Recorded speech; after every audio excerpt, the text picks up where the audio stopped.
strong.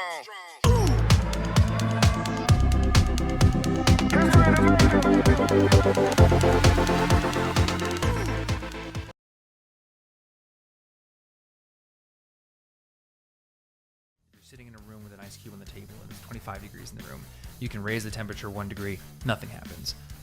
Another degree, nothing happens. You keep doing it, and you could say, well, raising the temperature in this room is doing nothing to the ice cube. But then finally, from 31 to 32, it starts to melt.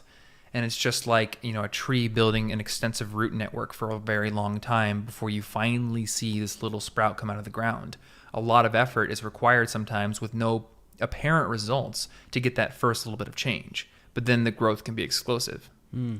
Have there been things in your life where you've struggled to make a change and then finally you somehow got it to stick? You got the habit to click through? It's possible. I don't know if anything is coming to mind right now for that particular question, but is it it seems like in terms of like habit change and building new habits, whether it's an early morning routine or anything like that, have you struggled with building those kinds of things in your life? Definitely, yeah. And I think actually waking up early is a good example. For a long time, I had to use some very creative and extreme systems to make myself do it.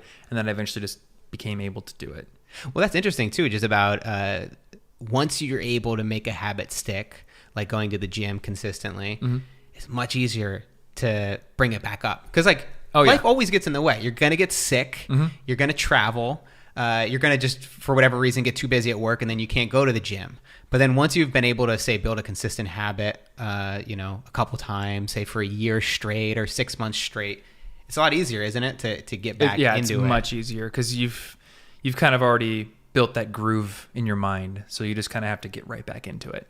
Yeah, and I guess personally from experience what works for you and what doesn't, because it's all... Though I would caution people to not think that that's always going to happen, because sometimes you fall off of a habit and you were doing it for a long time and you think, I should be able to start doing this immediately. I did it for so long, and it doesn't work and you feel guilty about it.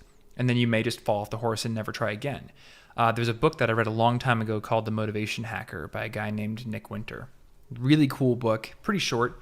And he talks about this concept called success spirals, where whatever you want to do, whether it be building a habit, or building a company or whatever it is, you always have to start small. You have to prove to yourself that you can perform at a low level, and then you sort of spiral up over time. You prove to yourself you can do it at an intermediate level, up to advanced. But if you fall off, you may need to start at the bottom of the spiral again. You may need to build up that habit from scratch again, and you may need to use the same training wheels or systems that created restrictions or that basically forced you to do things before you can take them off and do it freely again. And there's nothing wrong with that. There's no embarrassment, I think, in that.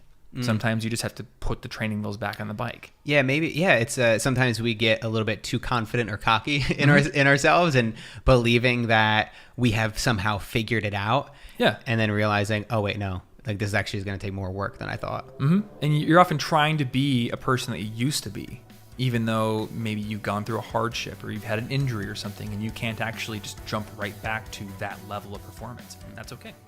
Just build back.